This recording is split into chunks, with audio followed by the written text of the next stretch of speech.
Hey everyone, how's it going? You're probably listening to me 30 seconds into the future, because Twitch, turns out, hates us! Anyway, hi, how are you? We are of course aware of the magnitude of the hour, or of the imminent day, shall we say, and we'll be addressing that shortly. But, to begin with, let's do all the usual stuff. First off, massive credit to Creatrix Anime,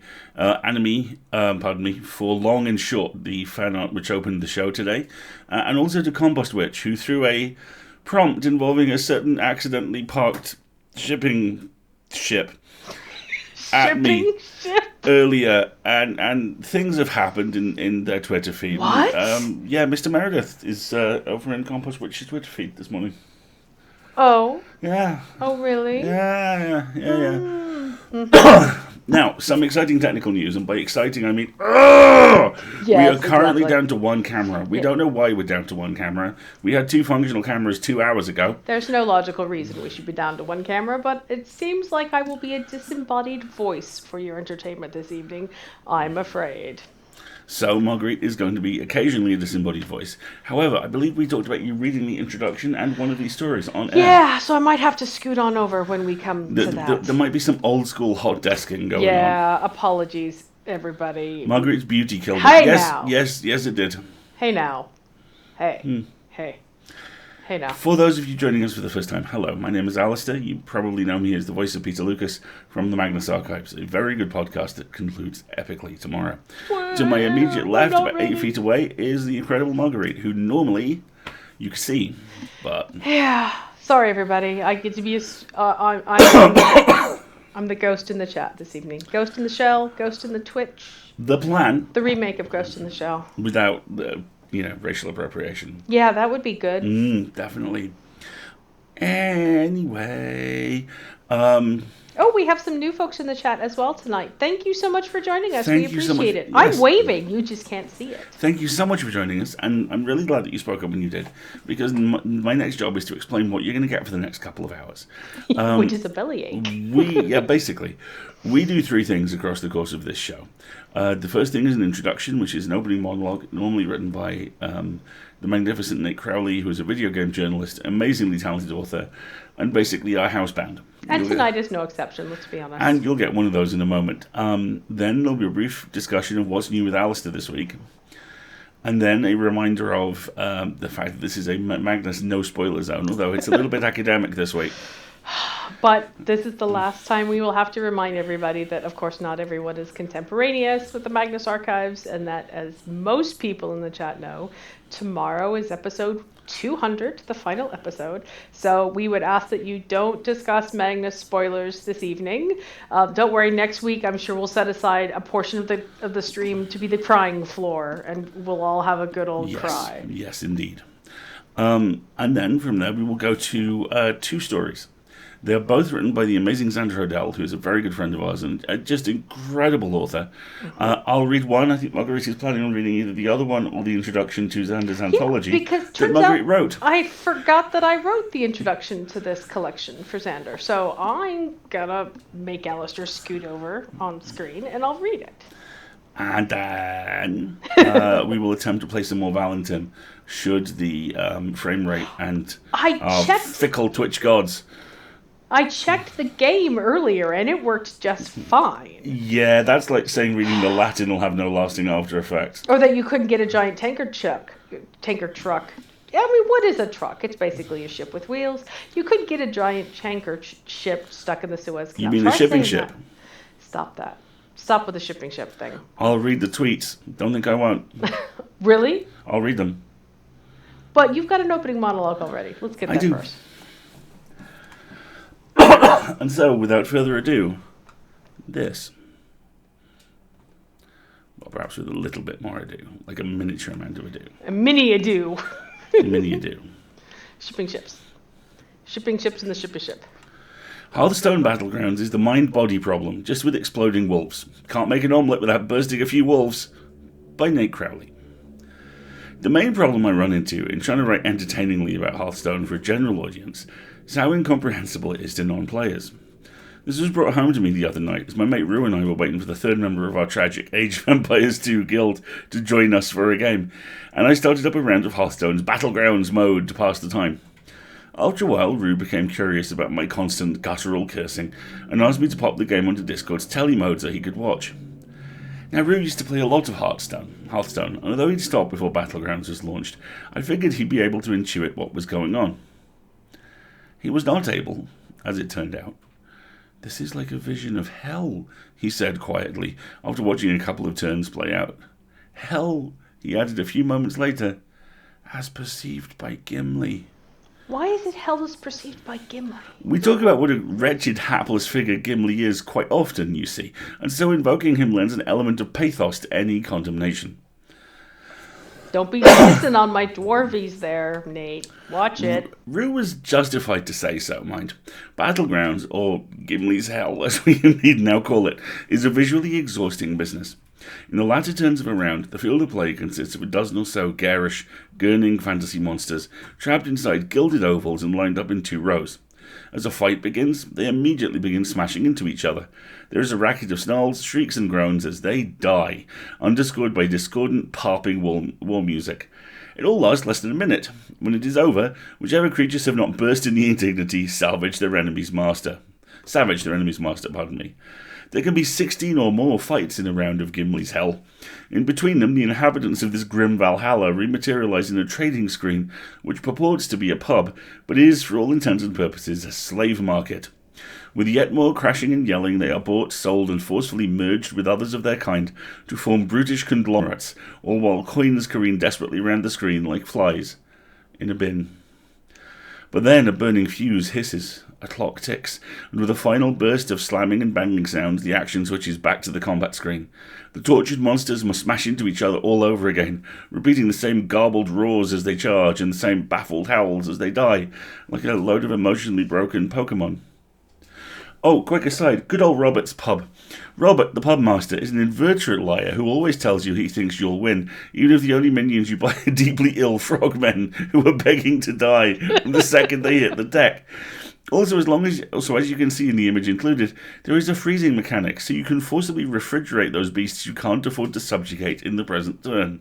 You know, just like you would in your local pub. These emotionally broken Pokemon, however, and this is crucial to point out, are not controlled by the player.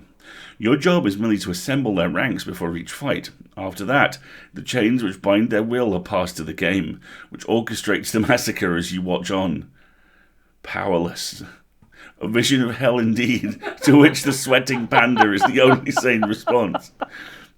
Now, a new twist to Hearthstone's greater shape has somehow made it even more psychologically difficult to digest, because now the game tells you exactly when you will die. And it gift wraps this revelation with the bleak reminder that you have no free will to escape your fate. It all stems from the new achievement system introduced around Christmas. As per the new rules, accompanying any of the feats in a very long list will reward you with... You know what, let's not get into all that. It's an achievement system, you know how they work. Anyway, there's a huge pool of different characters you can play as in Battlegrounds Hadal, 8-player pit fights, and each one comes with a pair of achievements. One for getting into the final 4 players left standing in a round of Gimli's Hell, and one for being crowned as its Lucifer. And there's a picture here with the deathless caption. At the start of each round of Battlegrounds, you get to pick between 4 heroes to play as. Pictured here from left to right are Charlie Muscles, Gillian Snoozehorn, Colonel Twiglets, and Derek Thunderbeard, unemployed Thor impersonator. I'm sorry, Colonel Twiglet? Colonel Twiglets is a tree. It's a fighty tree. A fighty tree. That I eat at Christmas every year. Now, remember I said that during combat phases, your minions and those of the enemy are controlled by the game itself? Well, here's the kicker. Because despite all the RNG involved in what attacks what and in what order, the game controls both sides on the board. As such, it can model exactly what will happen.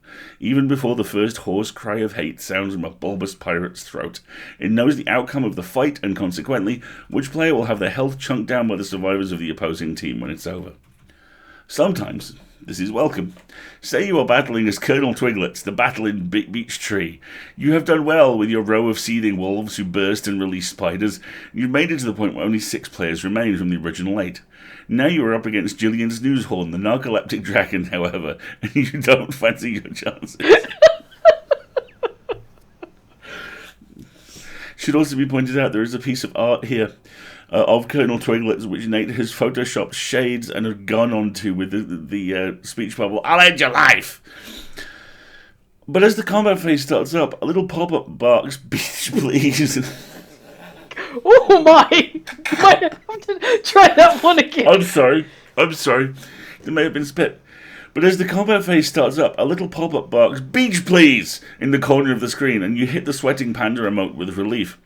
The game has determined that you will win the confrontation with Gillian, thus making it into the final 4, and it has let you know this by awarding you the commensurate achievement, before a wolf can even burst. This quirk can manifest in less edifying ways. Say that the good colonel makes it through to the last 2 players, and ends up in a multiple combat slugfest against Jeff Snarl, Demon Actuary. Demon Actuary! That's tonight's gender.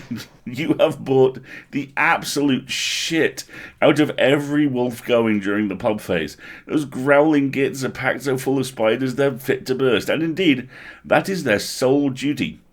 They're backed up by a loathsome hyena that gets fatter and fatter as they die, plus a bear that shouts at the spiders in the violent instant of their birth to make them stronger. You're as ready as you'll ever be, and that's just as well, because this is the deciding match. You and Jeff are both on 6 hit points, which means if just one minion survives the fight, it will be instant death. Your mic is a little loud. I'm just going to turn you down a bit. You're having entirely too much fun. I'm clipping, sorry. There you go.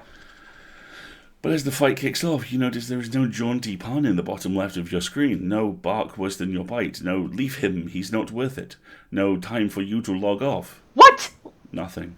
Really? Tree puns? Tree puns. Shame on you, The Nate. computer knows you're going to die, and now, thanks to its frosty silence, so do you. You had your chance to make your own fate. You were John Connor, crashing the wolf market from a cartoon fantasy pub, but it was not enough. Now all that's left is to watch the deterministic machine of the battleground, smashing itself to an inevitable conclusion like something from Descartes' fever dreams, a mind-body problem made entirely from bursting wolves. And as soon as it crushes you in its whimpering and skittering gears, it's time to smash that sweating panda button and jump in the queue for another round, because it's still, unfortunately, well good. I can't decide whether the next time we actually get to see Nate in person, I want to slug him in the arm or give him a hug. I think slug him in the arm. I think both. Yeah. Both is good. He's extraordinarily good people. Slug him in the arm with affection. Affectionately slug us. Like, Slug oh, him in champ, you... What is wrong with you? What is wrong with you? Anyway, Are you hi. feeling better now? Yes. So next up, we tend to discuss 2 things.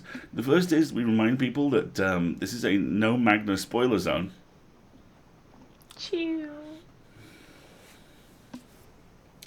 And the second is that we ask what's new with us this week. And, well, my favourite episode of The West Wing is, by some distance, Celestial Navigation, which I think is the 14th episode of Season 1. It's kind of the first time the show flexes a little bit. The framing narrative is Joshua Lyman, Deputy Chief of Staff of the White House, has been invited back to, I believe, his old university to... Close that tab. Sorry. Close which tab? That one. Thank you. You may go now. Very well. To be in conversation with the lecturer. And what becomes apparent across the course of the episode is Josh has had what could be described as a week. Capital A, capital W. One of the minor plot points involves him accidentally claiming that he had invented a secret plan to fight inflation to a room full of the national press, and also attempting to trick close friend and colleague CJ Craig into saying the words foggy bottom after she had just returned to work from a root canal. Josh is not having a good day. Or rather, he's not having a good week. And then very suddenly, he has a very, very good week. And the way that the episode catches up with itself and then pushes forwards is, I would argue, one of the most graceful things that Aaron Sorkin has ever written. It's a really lovely hour of TV. You come at the other end of it feeling better for having seen it. Because right at the very end, it's this whole variety of complimentary phone calls. And the interviewer goes, I don't suppose you could tell us what any of that was about, could you? And Josh smiles as only Mr. Lyman can. He goes, I tell you what, ask me back in about 2 weeks, and I'll tell you. And that's how my week's been. Now sip your tea.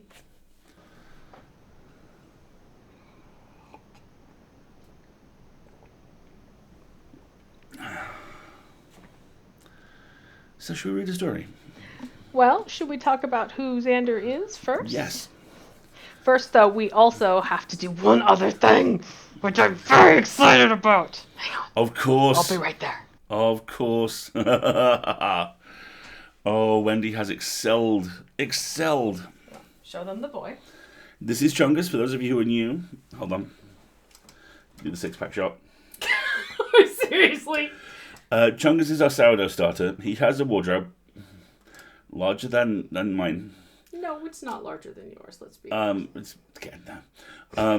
It is getting there. And this is his Peter Lucas cosplay. You'll notice something is missing. Until now.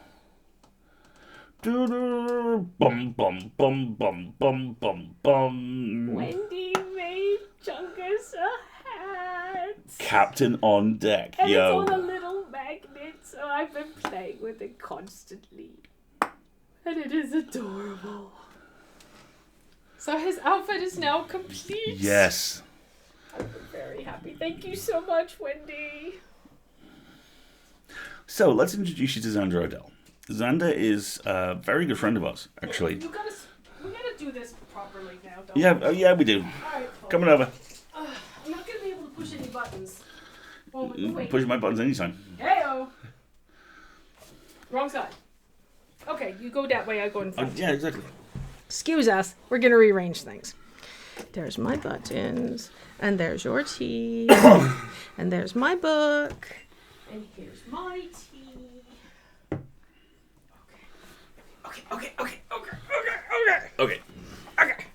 Okay. So your best friend, your buddy, amigo, is putting it to her on a regular basis. Anyway, you're all too young to understand that reference. Hey, where did that come from? Spawn. That was Spawn. You're not too young to get that reference. They are. Hold on. All of a sudden, we have a little counter button on here, and I'm not happy about it. Go away. Sorry, everybody. Fix it. Okay, fine. Okay. Wendy, what Compost Witch said? I missed that. I'm gonna turn sideways. Oh, Alasdair, please wear that hat on your clog deck. Yeah, of course. Happy to.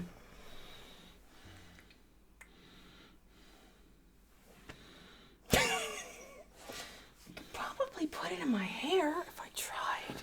The Fascinator. I could make it a little fascinating. Anyway, let's not. Let's get distracted. All right. Don't worry. Leave that one with me. It's fine. We're here to talk about this.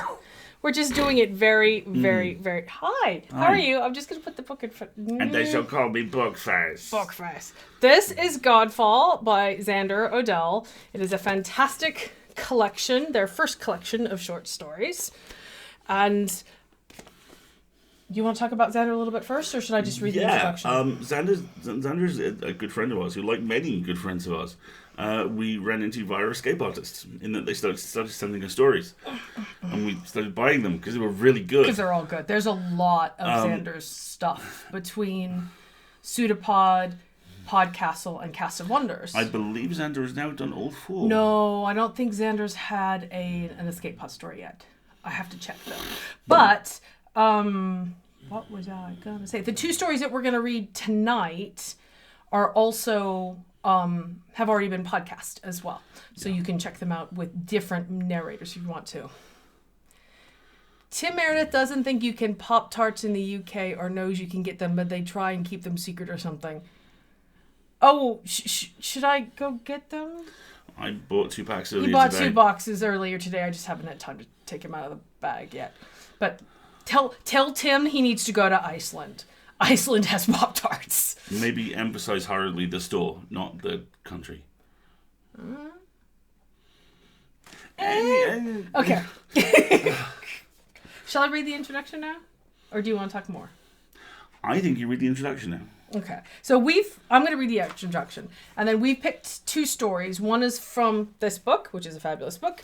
And the other is from an Artemis Rising event we did a couple of years ago, which is, strangely enough, science fiction.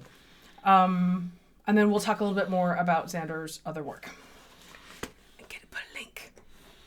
There. Okay, cool. So this is the introduction. And this is weird because I'm reading my own words and I never do that because I don't write. In 2013, as a wet behind the ears editor who had just taken over from Barry J. Northern and Graham Dunlop at Cast of Wonders, I read my first Xander Odell story. A Dictionary's Apprentice is a brutal, beautiful tale of a post-literate society where life and limb are risked to keep the printed word alive in silent, unyielding protest against oppression. Reading Xander's work can be daunting. Fearless on the page, their work refuses to retreat behind opaque allegory as it drags injustice and prejudice before the reader's eyes. I think that's why their work translates so well into audio. Even when we might want to close our eyes and gloss over the unpleasant realities, the strength of their literary voice demands attention. Stories like this volume's Good Boy and Black Widow, along with the recent Meat showcased at Pseudopod, refuse to yield, confronting the reader head-on with realities sharp and horrible. But as a survivor themselves, Xander takes exquisite care that their brutal words are never nihilistic spectacle. There is hope and laughter, along with the hard choices and painful realizations. Hope for everyone, including trolls and rat catchers, and past their prime robotic divas. Lesser skilled authors would cavort through the grim-dark muck of their own creating, leaving readers to wallow in their wake. Instead, there is a rich, strong thread of inclusive justice to most of Xander's stories. Scalding condemnations of gaslighting, child abuse, and addiction. Explorations of imprisonment, cultural and environmental, as well as psychological and physical. Of the way the disabled are vilified, misunderstood, or discarded, not only by society, but their own families. Engaging with Xander's work can be an act of trust, one that is always rewarded, even as Xander themselves acknowledges the switchbacks and bumps along the road. Their notes regarding Black Widow and their Clarion West experience are some of the bravest process writing I've ever seen. It's hard to admit you're wrong, and harder still to be willing to go back into the mess you made, determined to clean it up for yourself and the others you may have impacted along the way. I hope their classmates realize what an act of courage it must have been not only to complete the workshop, but to publish the final piece. Read the afterword of the book for some more context. This collection is a fantastic introduction to the staggering range of Xander's short fiction. From robot noir to tattoo parlors, Xander brings us with them through candid explorations of genre and identity, liberally signposted with unflinching self-awareness. I'm honored to have published 4 of their stories at Cast of Wonders to date. This was written in 2017. There's been like 3 or 4 more since then. 11 across the Escape Artist podcast in total, and I'm even more honored to call them a friend. The heroes of these pages do not have farm boy journeys. This is darker, stranger fare. But no easy answers await you, and you'll want both flashlight and tissues to hand. Be brave, be trusting, accept that reality is messier and sadder and more wonderful than the surface reveals as you harvest meaning from fallen gods. Oh yeah, you can't write at all. You're the word one. You're the wordy one. Right, now, are you going to read ink? Which one would you prefer? Let's start with ink. Okay. I'm going to read off this. But first, we're going to go over the content warnings, which I'm now going to put in the chat. So, the headline the headline content warnings are death and dying, horror themes, mental health, swearing, smoking, alcohol, and violence. Remember that there is a permanent link that you can always check for detailed content warnings. These are the headlines. If you need more information, please do take a moment and check them out. And if you need to step away, that's fine. This story is roughly 4,500 words, which means we'll be done in 20 to 25 minutes if you need to come back. And chat, you are in for a treat. This, of all of Xander's work, between Godfall and this, if I had to pick one, I'd probably pick Ink. It is a hell of a story. As Alasdair quickly thumbs through the table of contents to get to the story. Meanwhile, I could just hand it to you. Would you like that? No? And now, a brief jazz musical interlude, apparently. Okay. Really? Now you're just rubbing funk on it. Should be a table of contents, surely. Yes, surely there should be. We're terribly prepared this evening, everyone. Toad's profesh. Yeah, okay, fine. Should I vamp? It's page 72 in my book. Page 72. What's the story before it? How Toby Told Time. Great. Godfall is the first. Go to page 72.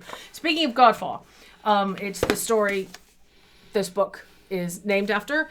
You can find it on Podcastle?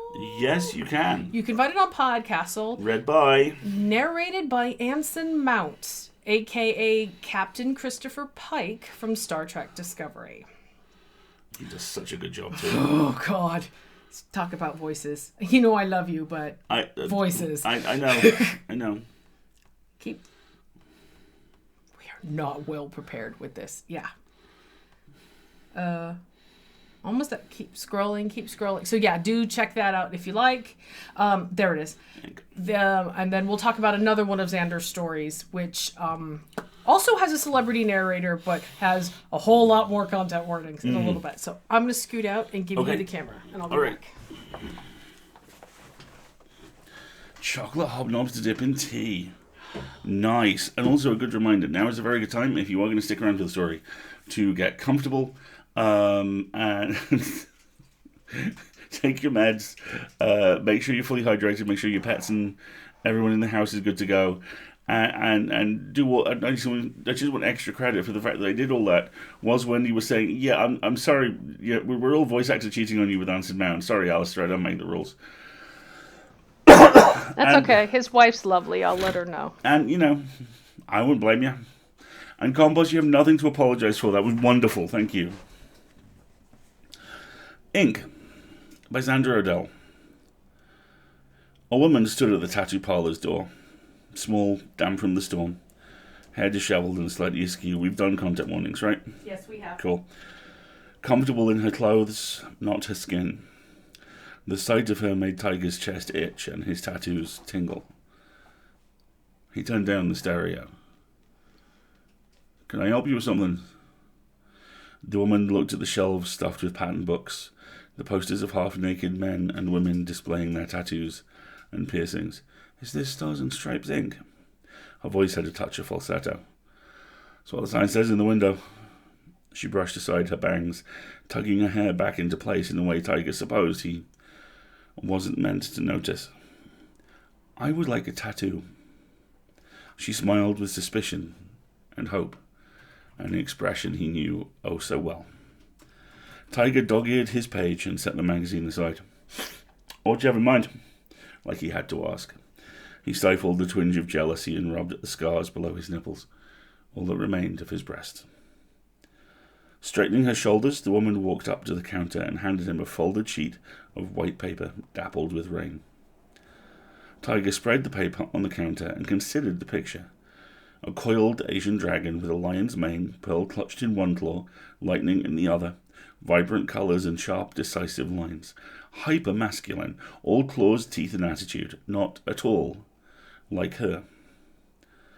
Tiger settled back on his stool and rubbed a hand under his chin, the stubble rasping over his knuckles. How'd you hear about the shop?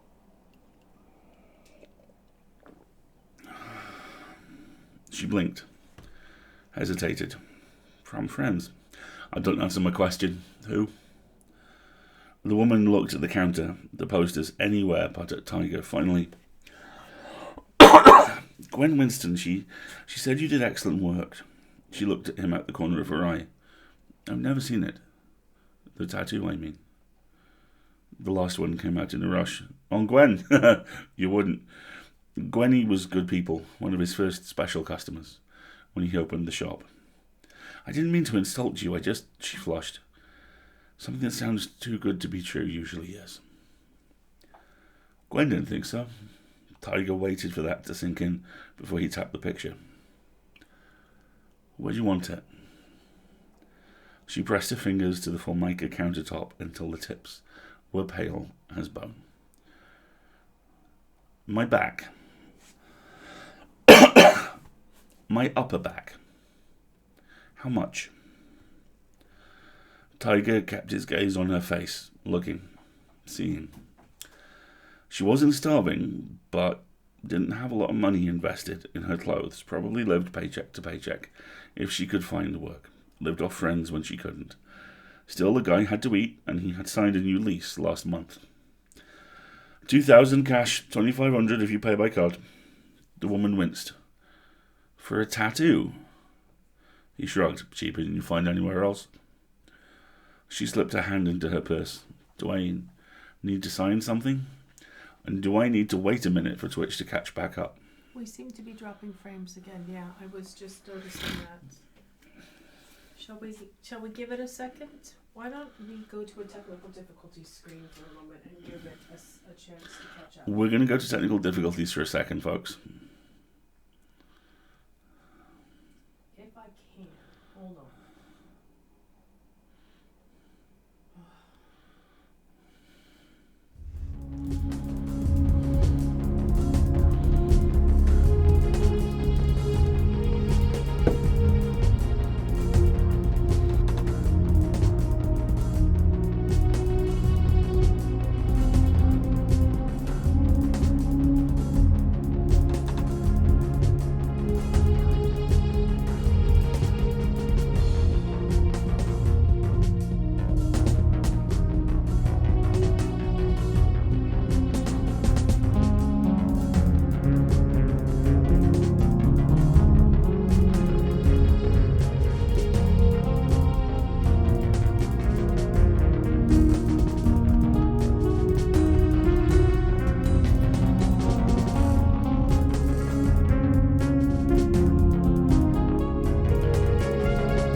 Hey folks, we are still dropping frames, but what we're going to try and do is push on, and hopefully I have the line from which things start to drop. Hopefully the buffer will catch us up.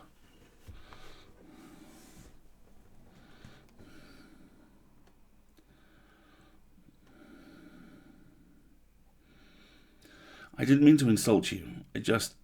She flushed.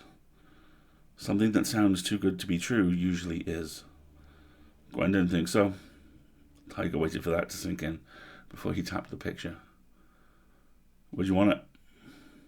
She pressed her fingers to the Formica countertop until the tips were pale as bone. My back, she said, cleared her throat, and added more assertively, my upper back. How much? Tiger kept his gaze on her face, looking, seeing. She wasn't starving, but didn't have a lot of money invested in her clothes. Probably lived paycheck to paycheck if she could find work, and he'd signed in lived off friends when she couldn't. Still, a guy had to eat, and he'd signed a new lease last month. 2,000 cash, 2,500 if you pay by card. The woman winced. For a tattoo? He shrugged. Cheaper than you'll find anywhere else. She slipped her hand into her purse. Do I need to sign anything? Do I need to leave proof that I came to a place like this? Tiger was used to that, too, for a special request. Not unless you want to.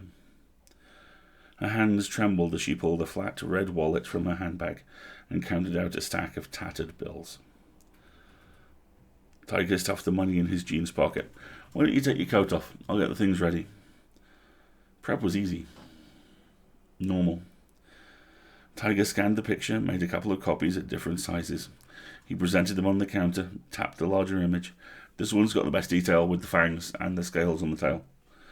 She reached towards the smaller image with wide, blunt-tipped fingers, but didn't touch the paper. This one looks almost cute. Yeah, but the detail on this one will really make it pop. He waited, fingers framing the dragon's head. She swallowed. How does it work?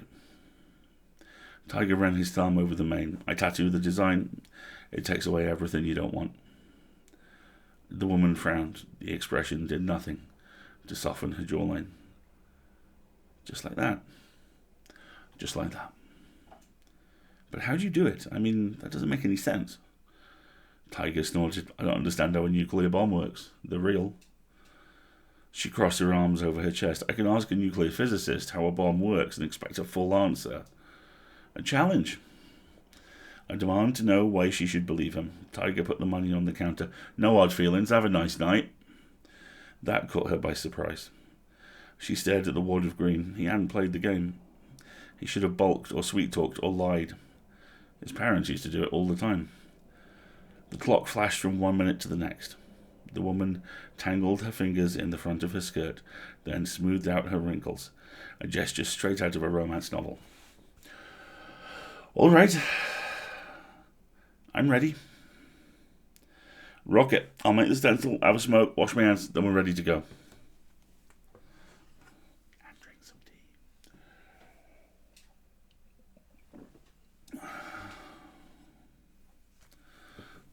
The woman tucked a lock of limp hair behind her left ear. Sure. Okay.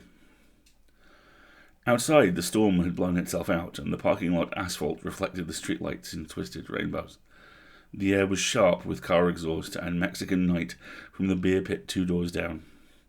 Tiger would have preferred a shop off the main drag, but he couldn't complain about the impulse business of anchors and butterfly tramp stamps. Life in the Navy town made for good money after payday. He leaned against the front of his pickup and rolled the smoke. His tattoos shifted under his skin, expectant. One ink slid over from his right kidney to the top of his right thigh. The quadriceps spasmed, and he dug a knuckle into his T-shot sight until the tattoos settled their differences and the muscle relaxed.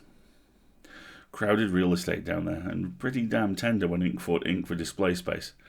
No big deal. He'd figure out who won later. He lit the cigarette and inhaled, and that first unfiltered drag burned. An addiction, like getting a new tattoo. He took his time, watching the smoke curl up from his lips and unravel in the night. No hurries, no worries. Not yet, anyway. Tiger pinched the butt, swallowed it, and headed back inside. The woman paced in front of the Pepsi machine while he set up his workstation. Guns, line, shading needles, bottles of ink, small plastic cups, nitrile gloves, green soap, and cotton pads. He put on Lou Rawls' Stormy Monday to clear the air and open his headspace, and motioned to the tattooist's chair laid flat beside his work area, behind the counter. I'm ready when you are. So she walked over and stopped at the edge of the counter. Do I have to get undressed? He chalked the question up to her nerves. I'll need to see you back. She took a hesitant step towards the chair. You never asked my name. I figured you'd tell me if you wanted me to know. She frowned, then looked him in the eye with the same resolution that first brought her into the shop. Liza Patton. Tiger nodded and flashed a quick smile. Tiger Haynes. She pointed to his left shoulder. The reason for your tattoo, or is it ink? Which is right? Either's fine. He looked at the cut-out collar of his black t-shirt and the wide orange head with its blood-stained teeth and forked tongue draped over his collarbone. The rest of the beast covered most of his upper back, the tail curling over his right shoulder, the equivalent of 3 months' rent to get it just right. He'd been so damn proud. His parents had disowned him. This was my first. How many do you have? Not enough. Never enough. Again, he motioned to the chair. I lost track a while ago. Liza made herself comfortable on the centre section. She reached towards the top button of her blouse. I'd rather not take off my bra. Suits me fine. Off came the blouse. She bundled it over her chest. Will it hurt?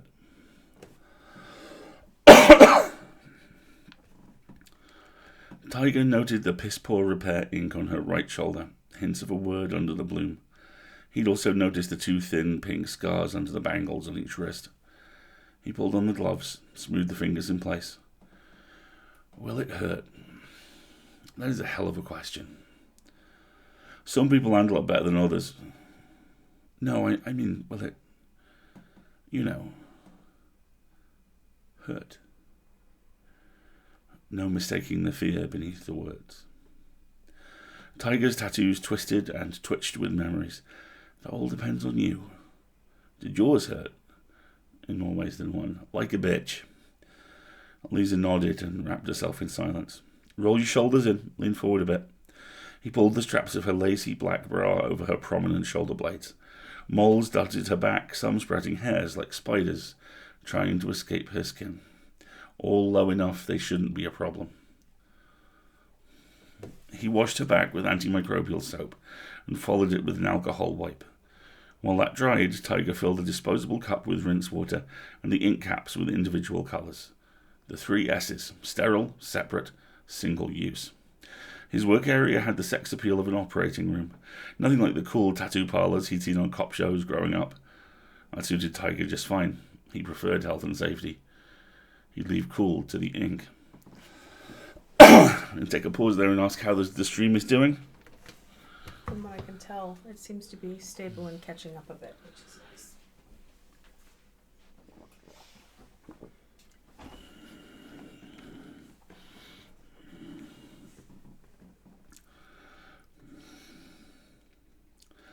He smoothed lotion between her shoulder blades to help the stencil design stick.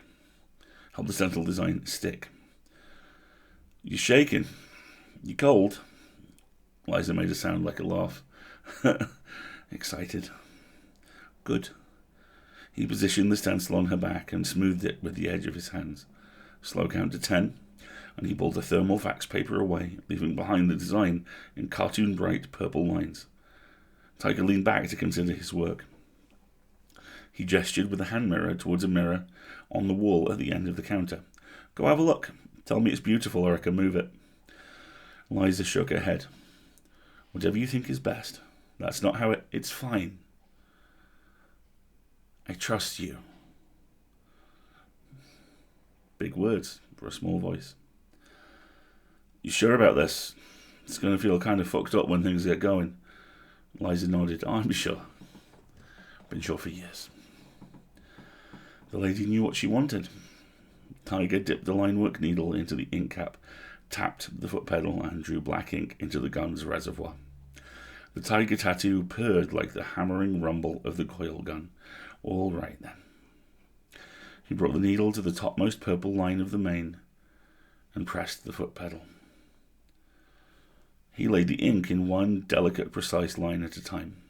People who didn't know tattoo work thought the needle injected ink into the skin, when it actually glided along and let gravity do the work.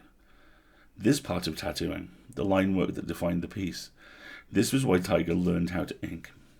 From the early childhood sketchbooks to the graffiti in his teens, it always came down to this moment.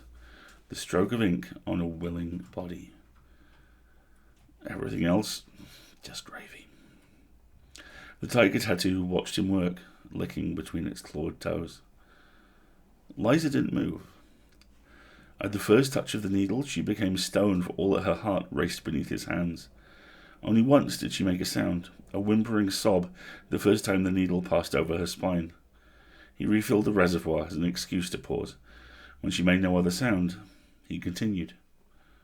Line work done, he rinsed out the black ink and swapped out for his rotary gun. Lighter, better suited to shading. How are you doing? You need a break? Liza shook her head. Walk it off a bit. I'm fine. Her voice had lost some of its girlish charm. She coughed. "You can keep going." "All right." He worked quickly, but without rushing, giving his full attention to the shadows sliding around the edges of every line. Add depth here, there, layering. Wipe the blood away. Repeat. He turned the sparse lines of the nose into a muzzle, took simple diamond patterns on the body, and created scales. If everything went right, any minute now he should see there.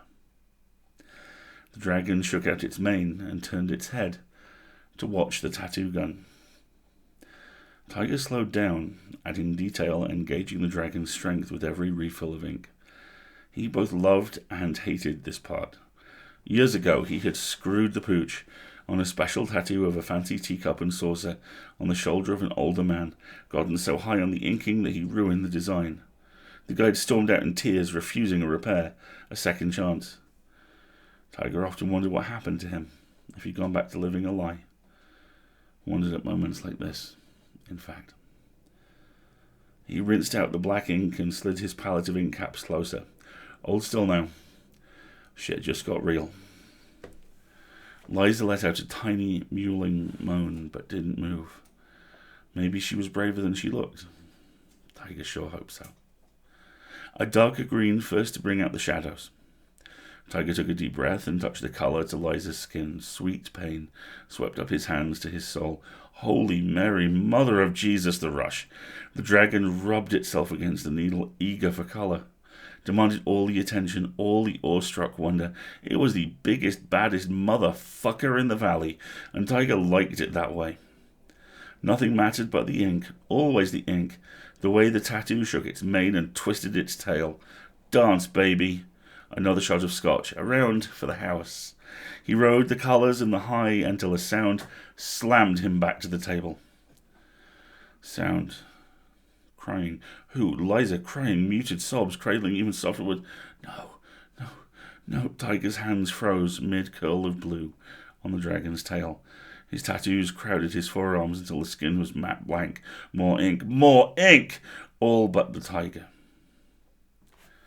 It stayed on his shoulder, claws pricking tiny reminders of flesh and reason along his lower back.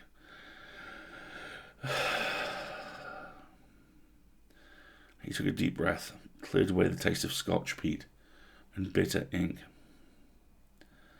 He rinsed and refilled the gun, pressed the back of his left hand against the squirming tattoo. Against Liza. "Are you still with me?" She cringed at the contact, the sound of his voice. Cringed like he hadn't spent the last 4 hours getting under her skin. Cringed like he'd hit her. Just because he couldn't see the scars didn't mean they weren't there. Tiger licked his lips. "How about break?" Still no answer. Only the same frightened tears. He set down the gun. You know what? We're done here. Let me get you cleaned up." That brought her out of it. Liza looked over her shoulder, pale and wild-eyed. No, don't stop. She wiped her nose on her arm, leaving a glistening line, and softer. "Please. My dad would... Please." Tiger chewed on the ends of his moustache. Was a tattoo the same as a punch? Time may have healed all wounds, but ink lasted until the end, and with it the sting of guilt. He couldn't chance ruining another person's life. "I can't do this. Please." Liza curled tighter into herself as if offering more of her back, the dragon twisting like a cyclone knot. She coughed, clearing her throat. "Whatever you want, I can pay." Her voice ran deep and ragged, the voice of living a lie. Tiger stripped off his gloves. "It's not about the money. Please, I can't go on like this. Oh, God damn it. God damn it." Tiger squeezed his eyes shut. Once upon a time, he would have given his imaginary left nut to swap places with her. He'd gone through his transition the old-fashioned way, hormones, scalpels and all. The tattoos on his arms tingled with need, but this wasn't about them, or him, or his invisible scars. This was all about her. She began to cry once more. I don't know what else to do. The tiger tattoo rubbed its head against the side of his neck. Tiger had seen what she might do on the inside of each wrist. He pressed his lips together until they throbbed with his pulse. You're sure? Liza nodded, a quick downward jerk of the head. Tiger grabbed a fresh set of gloves. Remember to breathe. This time, when the ink high slammed up his veins, Tiger wrapped the memory of Liza's tears around its neck and told it to sit the fuck down. He had work to do. As if sensing the change of mood, the dragon flipped the tip of its tail back and forth in agitation. It threatened with lightning and teeth. It was the biggest, baddest motherfucker in the valley, remember? Yeah, Tiger remembered. And he was the one with the ink gun. 20-30 minutes of electric sweat, and the last of the colour was laid. Perfect. Actually one of his best. Tiger jammed the needle into the skin at the base of Liza's left shoulder blade and sliced her open, bottom to top. Liza's head came up. She inhaled a scream that came out of the dragon as a roar. Tiger dug his fingers into Liza's back and tore the skin away, revealing muscle and a writhing tattoo. It smelled like beer and motor oil, gunpowder, sweat, semen, manly man smells from manly men, not a girly boy who wore his sister's underwear and stole his mother's lipstick. The dragon whipped its tail around Liza's spine. She jerked upright, choking on her pain. He grabbed the tattoo by the head. It sank its teeth into the meat below his thumb. You little bastard! Get out of there! Tiger put his feet against the base of the chair and pulled until his ink knotted with the effort and his arms burned like a white-hot star. Now or never. Now or never. He took a deep breath and threw himself back against his workstation. The dragon's claws gave way, it screamed, and its tail came free. Tiger pulled up the back of his t-shirt and slapped Liza's tattoo onto his lower back. The ink sank into his skin, screaming rage up his spine. The other tattoos rushed to greet the latest member of the menagerie. Muscles clenched, chasing the rage until it faded to sullen exhaustion. He slid off the stool to the floor, laughing and swearing. The best tattoos always hurt like a son of a bitch. He stayed on the floor until the spasms eased and the knots of ink separated into individual colours and designs, each content in their own stories. Well, almost content. Liza's tattoo flailed in the centre of his back, then slid down and to the right. Tiger rolled over and pulled up his t-shirt in time to see a scattering of butterflies rush up his side and the dragon's tail slide into his pants. The sharp heat of fresh ink settled around his t-shirt side. That could get interesting come Sunday night when he did his injection. When he could trust his legs, Tiger got to his feet and pulled down his shirt. He bandaged his throbbing hand in cotton and blue painter's tape. Liza lay on her left side on the chair, hair askew, back smeared with ink. Ashamed to wake her, but he was more than done for the night. He tapped her shoulder. Hey, I need you to sit up. We're all done. Liza rubbed her eyes. What time is it? Her voice sounded soft and in no way forced. Time to get you cleaned up. She sat still and calm as a drowsing cat as he cleaned her back and rubbed in more lotion. Her skin was smooth and a touch red, but otherwise looked good. No ink. No blood. While he worked, Liza touched her throat. She removed her wig. Her hair underneath was a light brown, touched with grey at the temples.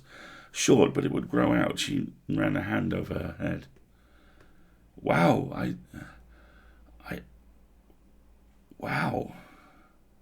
Tiger stifled a yawn. He pointed to the mirror on the wall. Take a look. Liza frowned and reached a hand over her shoulder to touch her back. Is that? Tiger passed her a hand mirror, nodded towards the wall. Blouse still clutched to her chest. Liza stood and walked to the mirror. Her clothes fit differently now, over her narrower waist, wider hips. There's no tattoo. What? She turned to face the mirror. Oh my God, it's real. It's... Liza stretched the waistband of her skirt. looked inside. The worm is gone. Get it? Worm? Worm? The dragon. She put her hand to her mouth and began to cry. Guess she liked what she saw. I know. Oh. Take a breath. Take a drink of water.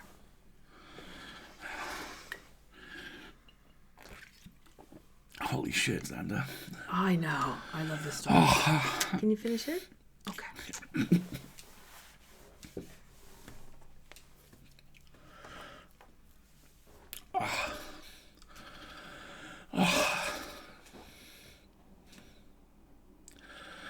Tiger gathered his tools and inks, tossed the used cotton into the biohazard bin. He moved on automatic, drifting in and out of his, post-ink high. Needles in the autoclave, wipe down, pick up, place for everything in its place. At least he learned one good thing from his mother. Liza dropped the blouse and pulled 2 silicone breast forms out of her bra. She stared at what remained in the cups, then met his gaze in the mirror. I don't know what to say. Thank you. Oh, God, thank you. Thank you. He retrieved her blouse, handed it to her. Drop a tip in the jar if you want. I need to lock up. Sure. Liza giggled. I even sound like the real me. I feel different when I walk, and my throat. Thank you so much. Great. Sure. Whatever. Tiger needed to get her out of the shop before his twinge of jealousy turned into bitterness and binge drinking when he got home. Liza gathered her coat and purse, and he walked her to the door. Someone had scattered stars in the patches of the clear night sky. Further south, dogs complained about a fire truck speeding through the night. She turned to face him. If you don't mind, I do have one question. Most of them did. Shoot. Liza stared at the tattoos on his arms, a collage of masculine and feminine. How many of these are your own work? 22. Her eyes widened. God, really? Yeah? Not really. She seemed like one of those people with a need for numbers. He remembered the face and tattoo of every special customer. The numbers, not so much. Where's mine? A few of the tattoos shifted to get a better look at her. Tiger almost hoped she noticed. It's safe.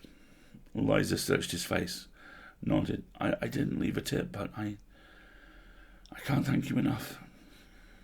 It's all good. Tiger passed her a business card from his back pocket. You know someone who needs work? Send them my way. Male, female, anywhere or nowhere between. Don't matter. Liza dropped the card into her purse. Tiger waited until her battered Ford Escort pulled out of the parking lot before he flipped the signs and locked the door. The tiger tattoo licked his chin with its rough, forked tongue. Holy fuck. So yeah, I love that story. I hope Xander makes a whole novel about this character and this world. Oh, you could do a response to the Illustrated Man. It would make such a beautiful anime, wouldn't it? Wouldn't it? To see Oh. it animated would be absolutely phenomenal. Or one of those little 15-minute anthology shows like Tokyo Midnight. Midnight Diner. Yeah, exactly. Something like that. So yeah, Xander's a hell of a writer. You'll need this book. It's very good. It's very, very good. Yeah, and exactly what other people have picked on. You know, Tiger talks about how his own transition was, as he calls it, the old-fashioned way. And yet now he has this power and he offers it to others. And it's just... Oh, the feels.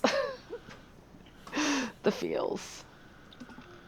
Yeah. So that's the first piece we've got for you tonight. Exactly. Should I get set up for the second one real quick? Because you need to rest your voice. I can tell you're a little sore tonight.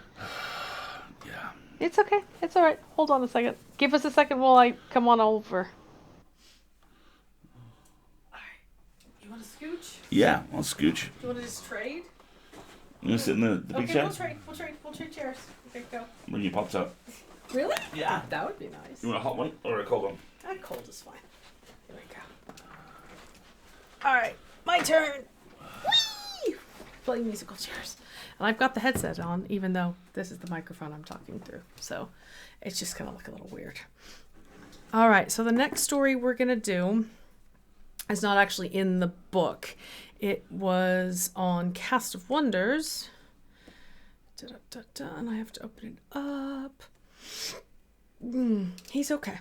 It's just 1, heart on sleeve, and 2, his throat's a little sore.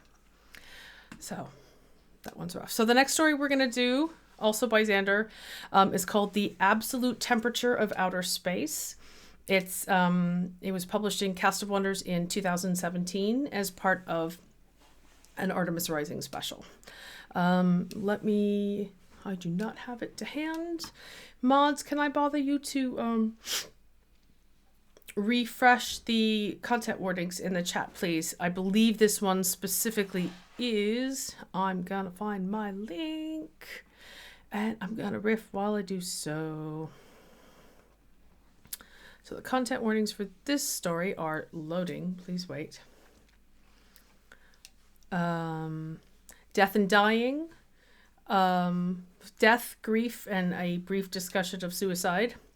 Horror themes, ghosts, and a reference to a chewed lip which bleeds.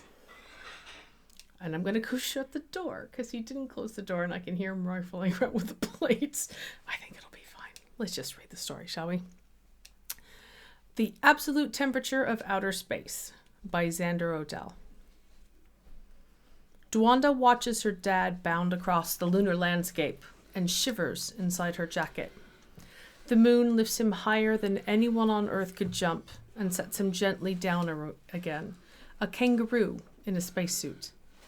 Sunlight flashes bright white across his helmet. She chooses not to notice the ragged tear down the right side of his bulky suit, or the way she can see him through to the gray, airless expanse beyond. The shuttleport crowd paces around the clear observation dome to make room for their excitement and boredom. They talk softly amongst themselves or watch the swarm of service bots making a final safety check on the shuttle Io. A few browse the souvenir stands for last-minute gifts or keepsakes from their lunar vacation. Her mom settles down beside Dwanda on the couch. Brought you some cocoa. Dwanda reluctantly turns and accepts the drink bulb. The warm plastic molds to her fingers. She takes a sip. Thanks. Mom stretches out her legs and crosses her ankles. I talked to Grandma Harlow before I turned in our chits. She said they bought a whole pig for the barbecue. Remy's all set to put it in the ground once we get out of grav training. Dwanda zips her jacket up to her chin and turns back to the lunar landscape. Her dad squats, leaps high in the air, and lands with a skip and a jump. He waves to her. Hello, hello. Dwanda barely lifts her right hand and waves back, hoping her mom doesn't notice. Aren't you excited about seeing Selena in person? You two talk about that all the time. Another sip of cocoa. On Earth, they use cow milk to make cocoa instead of soy milk. Gross. I guess. Grandma says Selena's excited to introduce you to all her friends. You'll fit in. Dwanda lets the words drift away. Mom always talks about such dumb stuff since, well, it makes Dwanda crazy. Besides, what does she care about new friends? They won't have anything in common. The hum of the air recyclers pauses as the new filters are locked in place. Dwanda clenches her jaw to keep her teeth from chattering. Dad crawls up a pile of boulders near the lift pad. He sets down his left hand, the rock crumbles, and he tumbles backwards in slow motion, head over heels. He lands on his back. The gash in his suit opens onto a gray and lonely nothing. Dwanda's breath tangles in a scream. Something hot and wet splatters over the back of her hand. Ow! She drops the drink bulb. Mom catches it before it hits on the floor. Careful with that. A woman with short grey hair and leg braces of a first settler pauses to snap images with her spamra. Dwanda cranes her neck, trying to see around the woman. Is Dad okay? Please be okay. Please be okay. Dwanda's ready to knock the woman out of the way when she drops the spammer back in a jumper pocket and continues her circuit around the dome. There he is. Dad stands at the top of the boulders, arms raised in triumph. He bows to the service bots, bows to Dwanda, then turns again and bows to Earth, hanging like a big blue marble in the sky. Dwanda sighs with relief. He's okay. Mom dabs at the splatter of cocoa on the carpet with a tissue. Hold on, what was that? I didn't... Nothing. Why don't you take your jacket off, honey? You must be roasting in that thing. Dwanda shivers and slides down in her seat. I'm fine. So damn cold. Mom won't let her cuss, but she can think it all she wants. She stuffs her hands in her jacket pockets. She wouldn't be so cold if Dad were still here, but wishing won't bring him back or make the cold go away. Nothing will ever make the cold go away. 2 shuttleport employees in yellow jumpers begin to remove the first level of dogging from the airlock, locking the heavy metal fasteners onto the frame. The man wears walking socks and moves with the casual grace of 1/6 gravity. The woman has work boots with thick black soles and takes heavy, careful steps like she's afraid she'll fall and float away. Probably a recent arrival from Earth. Outside the dome, Dad hops across the moonscape and waves to Dwanda again. Come on out. There's so much to see. I can take you on that moonwalk I always promised I would. What do you think? Dwanda doesn't look away from Dad out there alone, with no one to help if he had a problem. About what? About taking a few days to ourselves after we've settled. Maybe visit the Grand Canyon or something. The female employee steps carefully over to the airlock, passes her ID bracelet over the sensor, and punches in a 6-digit code. The light above the airlock changes from red to yellow, and the shuttleport employees make their way out of the dome. Everyone on Mayor Abram Base knows the code to close an airlock, but opening one takes an additional identifier code given to authorized personnel only. What had the woman pressed? 58774? Then what? 1? Or another 4? Had to be one of the two. The identifier code is always entered twice, a holdover redundancy that used to drive Dad crazy. If Dwanda can get the airlock open, she can go outside before anyone can stop her. Give Dad a hug. Say goodbye. It can't be any colder than she feels deep inside. Dwanda? The airlock would close before anybody got hurt. She could do it. Mom sighs. Dwanda, don't be like this. 4. The woman had most likely pushed 4. Honey, I only want... Dad hops on one foot and flaps his arms the way he used to in the bubble pool. Dwanda misses swimming with him, splashing and racing to the edge of the water. Last one there's a flat soda bulb. I don't care. I know it's hard, honey, but your father would want us to make the best of it, and we will. Dwanda looks back and forth between Dad and the keypad. Whatever. Mom puts a gentle hand on Dwanda's shoulder. She shrugs it away. Dad dances across the gray moonscape on the service spots as they seal the I.O. ports. She has to be certain. Enter the code wrong, and the airlock will lock down until cleared by authorities. 587744, right? It's almost time to start boarding. She doesn't have much time left. Baby, look at me. A 6-wheeled tractor bot rolls forward, and Dwanda loses sight of her dad. Mom continues, Command needs to fill your father's billet, And they only have so many family allotments available. We have to go Earthside. We don't have a choice. Please be okay. Please. Please. We do so. We could apply for emergency quarters until we find a smaller apartment. Dwanda turns on Mom. We've talked about this before. Every moment screaming, sobbing, begging for Dad to come home, rushes out all at once. No, you've talked about it before. You need to talk. Mom winces. Baby, please. People are looking. Let them look. I don't care. All you ever do is talk anymore, and I don't want to talk. I don't want to talk. I don't want to go to Earth, and I don't want to go to the stupid Grand Canyon. Dwanda launches herself out of the chair and bounds over to the dome. She puts her forehead to the insulated glass, willing the cold of the airless horizon to fill her heart and take away the pain. She wants to be cold, numb, unfeeling. Feeling means loving, and loving means hurting forever when someone dies. But she's begun to melt, and the tears won't stop. Outside, Dad waves to her. The gash in his suit gapes wide. 5 people stand between Dwanda and the airlock keypad. One man glances at his palm pal and steps away to take a call.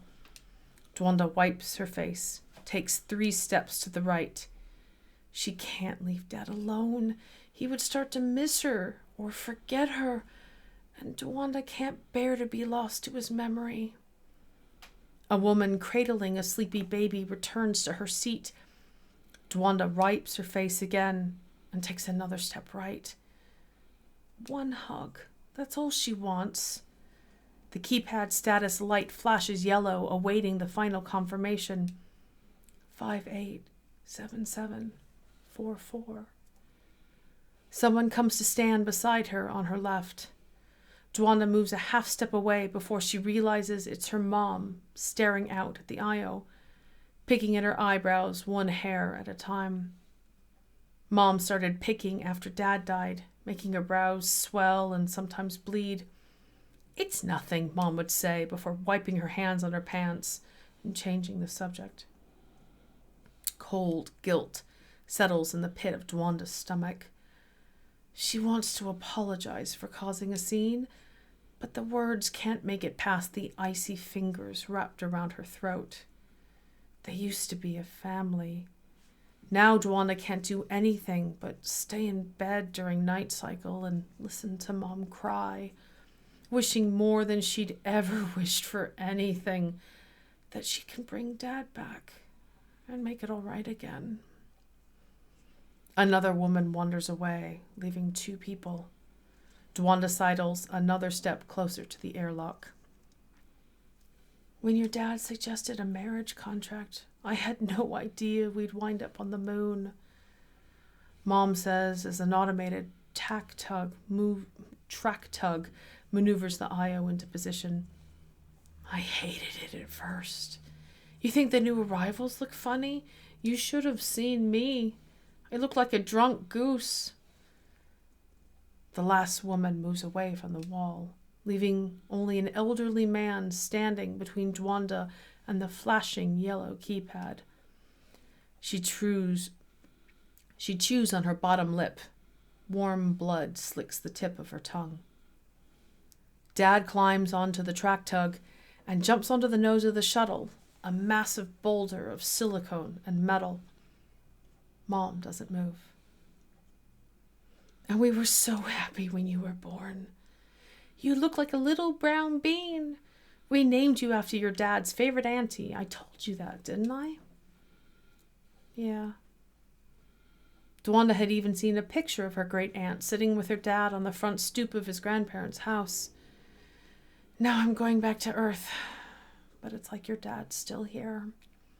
I can go back to the apartment and he'll be there at his comp, ready to share some silly, stupid comment on this latest vidimation. He'll always be there, even when he's not. Mom touches her fingertips to the clear dome wall. I miss him so damn much. A trio of chimes sounds over the intercom, followed by a pleasant feminine voice. Attention, outboard passengers. Fueling is complete, and we will soon begin the boarding process. Please remember to weigh and check your bags. Sleep aids and nausea inhibitors are available from the personal products kiosks located near the restrooms. The man by the airlock hurries to the kiosks with a handful of other passengers. Any minute now, the service workers will return.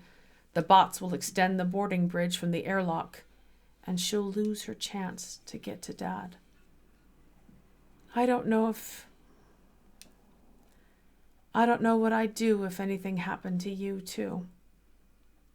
Dad does a slow somersault off the nose of the shuttle and lands on the far side of the track tug. He raises his arms, dances a little jig. Tears roll slowly down Mom's cheeks. Meltwater runoff. Not once does she raise her voice or turn from the dome. What is she looking at? Does she see Dad? Or Dwanda rushing through the airlock to reach him? Dwanda catches the reflection of a yellow jumpsuit in the dome. Something sharp and cold cracks inside her heart. I miss him too. Mom reaches out a hand. I know, baby. What does she want Mom to see? The shuttleport employees reach the airlock. Need you to step aside, please, says the woman. After a moment, Dwanda steps left. She and Mom board the IO with the other passengers, finding their seats in the shuffle of bodies. Mom takes the bulkhead, leaving Dwanda the aisle. Dwanda unzips her jacket. A crew person checks their ID bracelets and safety harnesses. Heading back to Earth, he says with a smile. Dwanda ducks her head. We're moving to Chicago. He nods. Great city. My sister lives there. And moves on to the next row. As the massive engines roar to life, the screen at the front of the passenger compartment fills with a final up-close look at the barren lunar landscape. Thank you, Mom says, without taking her eyes off the screen. Neither does Dwanda. For what? Mom takes her hand. For not giving up. Dwanda holds on tight. Goodbye. Goodbye. Dad waves to the departing shuttle before the screens wink out.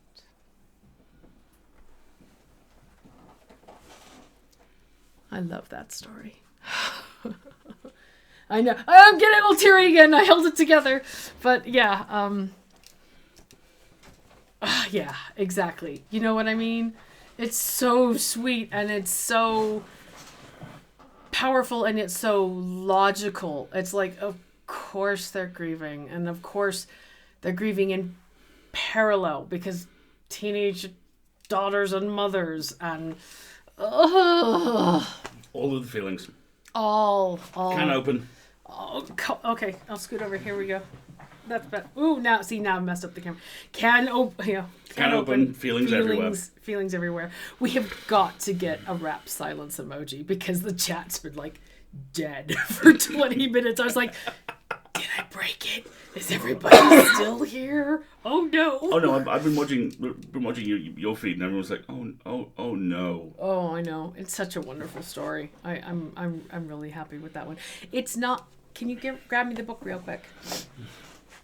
That story is not in the book, but it was published on Cast of Wonders, which we'll put in the stream show notes, so you can get it basically for free. So I'm going to talk just for another moment or two about the other stories that are in here that you might want to pick up. Awful. And then we'll take a quick break, and then we'll come back for some video game shenanigans to try and lighten the mood. How about that? As we talked about, Xander is an incredibly diverse writer. You've heard some science fiction and some urban fantasy. The horror. My God, the horror. Xander also writes two other very difficult genres, one of which is brutalist body horror. there is a story on Pseudopod written by Xander called Meat. I think it's one of the only only 3 Pseudopod stories I've ever listened to that have made me nope out. It was that brutal. That story has some really, really, really big content warnings associated with it. But one of the other reasons I really love that story is it is narrated by Linda Hamilton. That Linda Hamilton. Sarah Connor, Linda Hamilton. And it's like one of my top 10 EA performances ever. It's if you like very dark, difficult, brutal fare, that story is one you shouldn't miss. It's very, very good. The other genre that Xander likes to write is potty humor. They have a whole bunch of great stories about trolls and what trolls are known for doing. One of the stories about trolls in this book, the troll wants to grow up to be a florist, and his family's not having it, and it's hilarious and poopy and fun. It's really good. There is at some point Xander and Ursula will cooperate on the ultimate troll story. Oh my god! I need that so much. The Ratatouille one, with the one that just really wants to be a chef. Right, and there's another one that talks about trolls who work at water parks and how... Okay, this might get a little ooky, so you might want to close your ears for a second. But if you think about it, water parks are kind of really, really, really weak human soup. And trolls traditionally eat humans, so there's some synergy there from a business perspective. I'm never going to watch Class Action Park in quite the same light again. Yeah, exactly. So that's a really fun story. I think that one's also on Cast of Wonders, if I remember correctly. I'm sure I have albums by Human Croutons. Human Croutons? That would be a good band name. I think Human Croutons would. Yeah, right? Sorry, Striker. Water parks are kind of human soup when you think about it. Oh, it's scary. It's nasty. So yeah, I think that's everything. I hope everybody's enjoyed this. We are huge fans, obviously, as you can tell, and they're such a broad-ranging, deep-hitting author. I absolutely promise you there will be 4 stories in this anthology that are amongst the best short fiction you've ever read. And I absolutely promise you that everyone who buys the book will find 4 entirely different short stories that are amongst the best short stories you've ever read. Yeah, exactly. So we would strongly encourage you to pick it up. Xander also has a collection of Christmas stories, if I understand correctly. We do not have that Which one. we need to do something about. I don't. I believe so. That could be Christmas this year. Ooh. How about this? Why don't we go ahead and have our break? I will eat my cold Pop-Tart, and we'll take a little break and set up for the video game. And I'm going to go write down the idea that we will read Xander's Christmas stories for Christmas this year. So take a couple minutes, everybody. Get up, stretch, get a drink of water, and then we'll do a little bit of hijinks and relaxation to wrap things up. Okay? We'll be back.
So the funny thing about Pop-Tarts is that for a really long time, like about 40 years, I didn't eat them.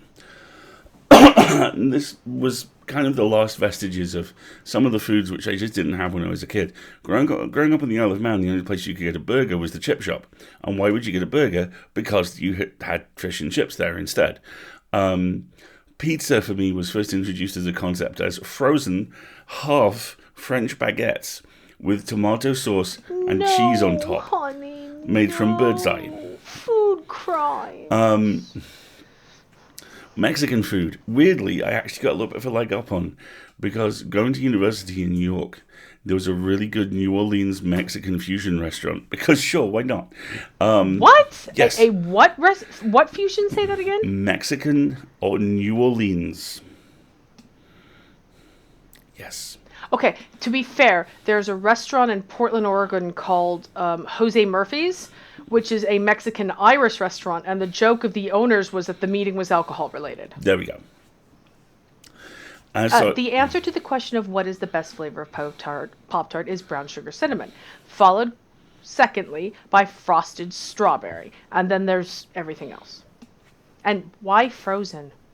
My God, why would you... I'm not sure who told you that, but that seems very... Oh no, very it was strange. like a French baguette, right? Cut lengthways. No. And then cooked for like 20 minutes. No. Not grilled, cooked. Like on the same thing that you put the chips on. So the bread would be so very, very hard. No. Shan't. Shan't. Denied. Don't want to. So, welcome back from the emotion storm. We hope you're okay. Let's go seduce Tim, shall we? And we're going to... I love how you just no-sell that. Just double-click it like a... I did. Okay. Maybe it's thinking. There you go. Live! Yay! Now I have to make sure that the game audio is working. I haven't checked that yet. Well, I can hear it. Can the stream? Hang on, I have to come check. Because otherwise this is going to be terribly distracting. All right. Oh, I haven't set you up with game audio. This might be a problem. That's alright. I can hear everyone's voices, oddly enough. Uh-oh. Hold on a second.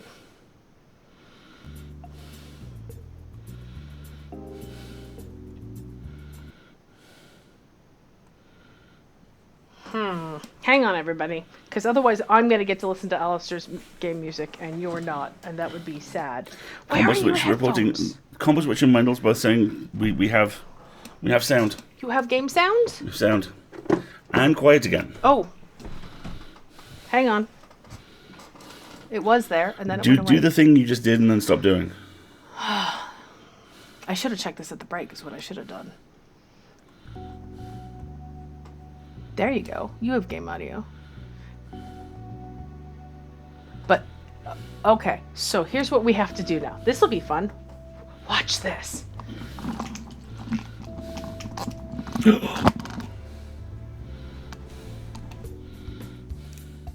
There. Now I've turned off. Okay. Now, so they can hear the game. They can hear you talk. Hello. Stop jiving. Just talk. There we go. So yeah, shall we load in and... Right. Load. There you go. Now, you should give the stream a recap about where we were. Previously, on Dream Avatar. Dong dong. Kong kong. Son of a bitch. We have the Valentine expansion is the first section of the Dream Avatar Magnus Archives dating sim to fully hit the ground running, and they released a playable alpha of it a couple of weeks back, which last week we began playing, where you start work at the Magnus Institute, and it turns out, if you're me, you're pursued by your own character for a while.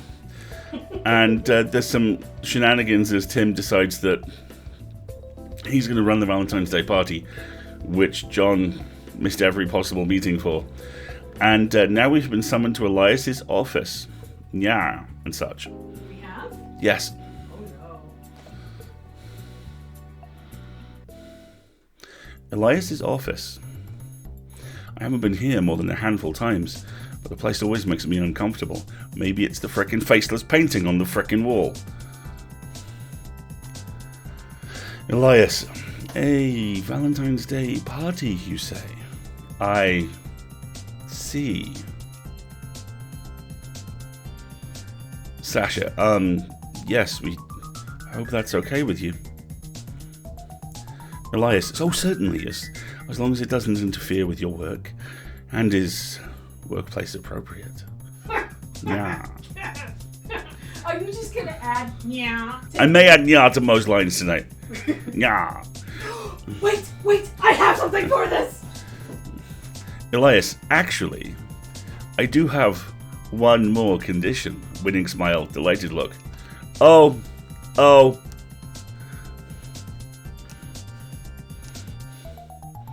The things we do for you. Okay, if you're gonna wear the Peter hat to be Peter, then you can wear the cat ears to be Elias. I don't see you dancing. There you go. You happy now? Yeah. Okay, would you go seduce Tim, please? The music in this is very good. I'm distracting you from your seduction. What's the condition, Elias? That will be revealed when it's time for the party. It's nothing major, though. Nothing you two will have to worry about. Oh! Sasha, right. Thanks, then.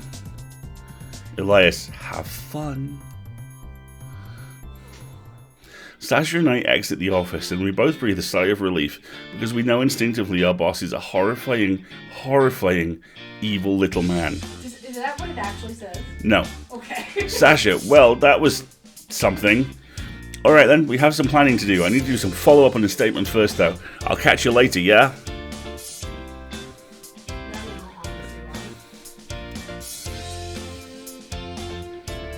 To turn down the 90s rom-com guitar. You'll have to go to... So I just turned down the headphones, it's fine. Okay, fine, either way. I suppose it's time I got some actual work done today. God, you can tell I'm a friend of Tim's, can't you? Though, maybe I should check up on Tim first. Make sure he's alright. Bunk off a while longer. Hi, Alasdair. Welcome to the archive of crushed dreams. Actual line. Hey, is everything okay? Tim gestures to an old box on the floor. Holiday decorations, please keep. Michael is written on it in Sharpie. Tim, look at all this wasted potential. We could have had it all. You know, most of all, I'm sad that I won't be able to cheer everyone up. You know? Valentine's Day is supposed to be fun, and I really think I could have made it the best party ever. I even ordered rose petals and everything. Rose petals? Well, now I'm really curious. What else would you have gotten up to if John hadn't stopped you? Well, for starters, I would have told everyone to dress in as much pink or red as humanly possible, preferably both. And pink cupcakes for snacks. There's this great bakery down the street. I was going to place an order this afternoon. Do we ask about games or entertainment? Entertainment. Well, that sounds nice, but, I mean, that's food. What would you have done for entertainment? Karaoke all the way. Oh, with all the greatest love songs. Whitney Houston, Elvis, Leona Lewis. They'd all be there. I'm assuming you know them all by heart? Of course I do! Hey, since we're on the topic of hypothetical party details, if the party were happening, would you have wanted to bring a date? Tim, Peter, karaoke, TikTok. You may proceed, sir. So would I bring a date to the party? I'm saying no, because I'm... No, yeah. Well, you wouldn't bring a date, but you need a date, right? So I'd say no. Because he's asking, am I bringing someone? No. I'll just double check. Would you have wanted to bring a date? Oh gosh, don't ask me, I'm a lawyer. Okay. No, I don't think so. Tim, fair enough, we would have had plenty fun either way. Oh no, we're changing that. Yes. Well, yes. Tim, really? Well, spare no detail. Is it someone from the Institute? Oh my god, he's going right in for it, isn't it? Yes, no, I'm not telling. Ooh, do you want to be coy? Or do you want to just go for it? I'm still eating my popcorn. Sorry, everybody.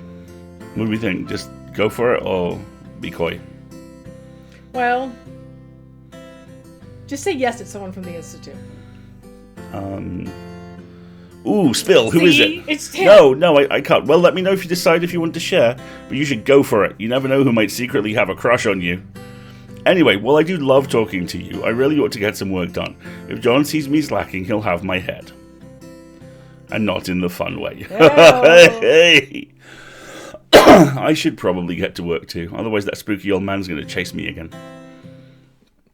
The next morning. Alasdair! Okay, sorry. Martin, sorry. Martin. I'm really glad you're here. I sort of need some help. What's wrong? You know I'm supposed to be minding John during all the party planning stuff? Yeah. Well, this morning he mentioned he was going to spend some time sorting through the late 19th century files. And at first I thought that was fine, but then I remembered we've got a bunch of party stuff stored in that section. We need to move the boxes without him seeing. He's occupied for now with a case report, but I doubt it'll be for much longer. And I can't bring him another cup of tea or else I'll start to get really suspicious. I guess I've, kind of been hanging around him a bit too obviously, maybe. And of course, this is the one day he chooses to leave the blinds on his window open. Martin, slow down. Right, sorry. Sasha and I will move the decorations, but can you keep John busy for a few minutes, just so he doesn't have the chance to look too closely? Yeah, I can do that. Let me set my stuff down, then I'll head over to his office. Phew, right, okay. Thanks, Alasdair. Morning, asshole. Hey, now. I mean, morning, John. We need something for you to wear while you're being John. A frown. Well, And scowl. I'll have to think of something. What do you think, Chad? John's desk is cramped with paperwork. He raises an eyebrow at me. Hello, Alasdair. Something you need? I'm going to ask about a statement. I don't know the option. The other option was flirt, and we know he's like, what? No! Get off! That kind of thing. Besides, are we going for Tim? Yeah. Okay. I wanted to ask about a statement. The Henriksen one. I know you said not to bother you about the ones that record to computers. Boss of the year. Alasdair, we have already been over this at length. Mr. Henriksen is lying. What do you mean you've been over this at length? You've been an employee for 2 days. He'd have to have been in 2 places at once for this statement to check out. I know, I'm done arguing that part. But I went back over it and realised that at one point he did mention something weird. John's warning look turned into one of grudging patience. His fingers steepled over his mouth in that way he thinks makes him look very intellectual. I may have added that line.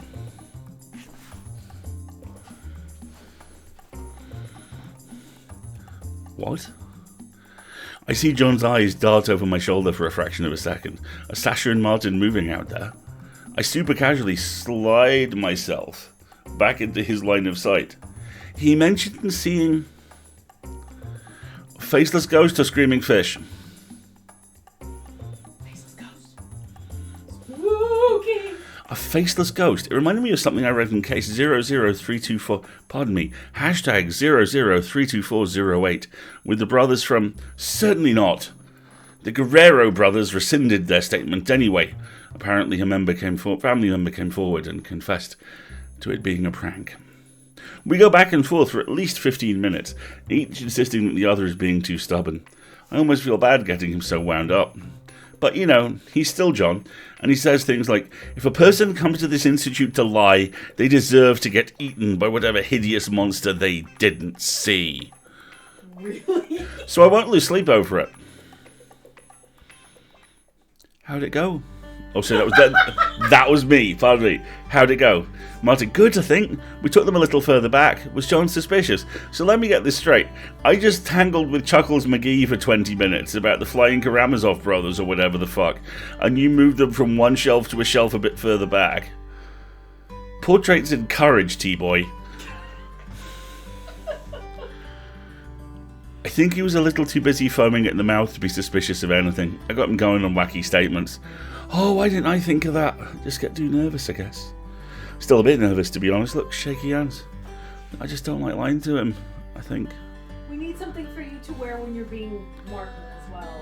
Oh, Martin, don't be Martin! Don't be nervous, it's just a party. I'm sure John wouldn't actually get mad. Well, I guess we'll find out eventually. I guess so. Do I flirt with Martin or get back to work?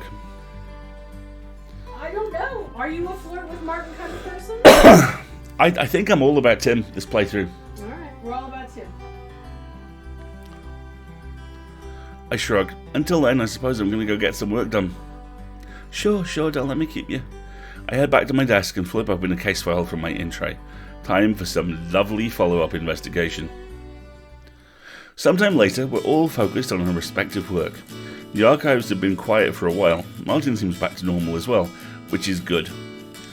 The first noise in a long time is a loud yawn from Tim. He makes a big show of getting to his feet and stretching. Well, time to hit the break room. Anyone want anything? But like, you know, in 20 minutes, gonna take some me time.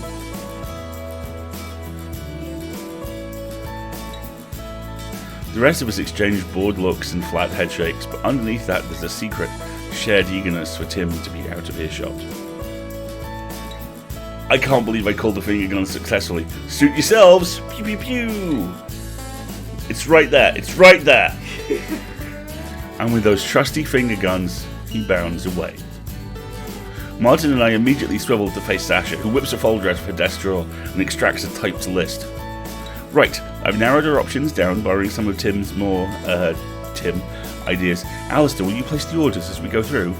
Sure thing. I ready myself at my computer. Sasha, okay, first choices for snack options. We have pink cupcakes, heart-shaped biscuits, or a chocolate fountain.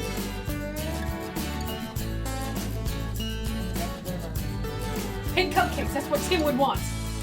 Pink cupcakes. Tim mentioned wanting pink cupcakes. Let's go with those. Martin, there's a good hiding spot in the break room we can use to make sure he doesn't find them. Is it the fridge? I bet it's the fridge. Perfect, let's order those then. It's easy enough to find the bakery Tim mentioned. A moment later, the order is placed.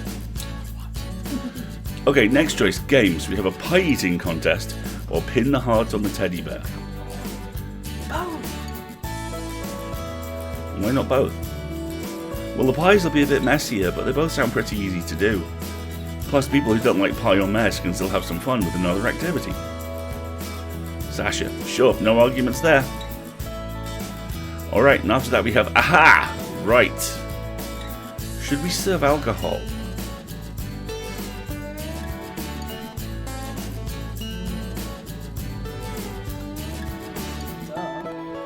Me? Drunk in the Magnus archives?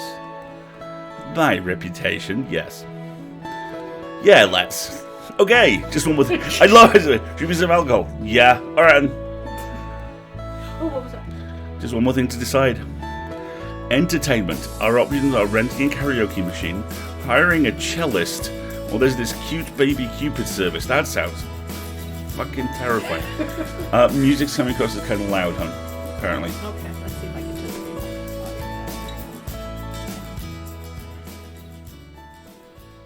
How's that, folks? Is that a bit better? Yeah, the cellist sounds so classy that we're not going to do that. Creepy Cupid baby. He's small and has some arrows. Creepy Cupid baby. He's here to find love. Did you really just do that? Yes. John. Sasha! Uh-oh. John's voice cuts through from inside his office. Sasha turns to look, biting her lip. Shoot. I guess I'll be right back. She hands the list to Martin and goes. Martin reads it up and down. Right, so, do you know which one you want? Karaoke, karaoke. There we go. Karaoke sounds fun. Yeah, alright. I go to make the booking. Cupid turns out to be Breaking and Hope. Oh, God. Or Jared Hopworth. Breed love. No! Looks like compost. Breaking legs! I go to make the booking, but I hit a snag. What's the snag? Huh. What's wrong? There's none available. I click around a few pages, but continues to come up empty. Our second choice, too, is all booked up. This is scan pickings. Finally, I find something. There's a site advertising. Oh, Jesus, Mary, and Joseph. Love-themed clowns? There's a site advertising clowns for hire. They have some love-themed ones. This might be all that's left. Ask yourself why. What do you think?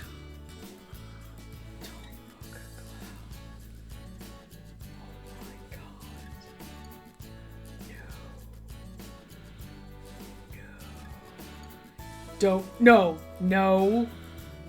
Don't. Oh my gosh, no. Please don't book a clown. Stranger danger! I click away. Clowns can be uncomfortable for some people. Better a party with no entertainment than a party with bad entertainment. Towards the end of the day, work has all but ceased, so that's around 11 AM then. Martin, Tim, Sasha and I are all spun in our chairs to face each other, chatting easily. John is glowering at a wall. No, yeah, and can I just say that rice was good? Thump. We all jump a bit, head snapping to the source of the sound. John stands glowering over a cardboard box, which looks as rumpled as cardboard can, leaking pink streamers onto Martin's desk. Sasha, Martin and I exchange a horrified look. Tim is the only one genuinely confused. How's it going, boss? Bless you, Tim. I found this box, among others, Martin! rather poorly hidden amongst a mess of files in the haunted jewellery accounts. Well, time to fess up, isn't it? John pinches the bridge of his nose and sighs loudly. It is incredibly obvious that you all went behind my back to continue planning a Valentine's party against my explicit orders. Wait, is that true? Maybe? Okay, yes, it's true. We didn't like to see you so sad, and the party was a good idea. Oh wow! Aww! Seriously, that might be the nicest thing anyone's ever done for. Remember that in about 10 screens' time. Really, all that for me? I can't even joke right now, you guys. I just appreciate you so... John.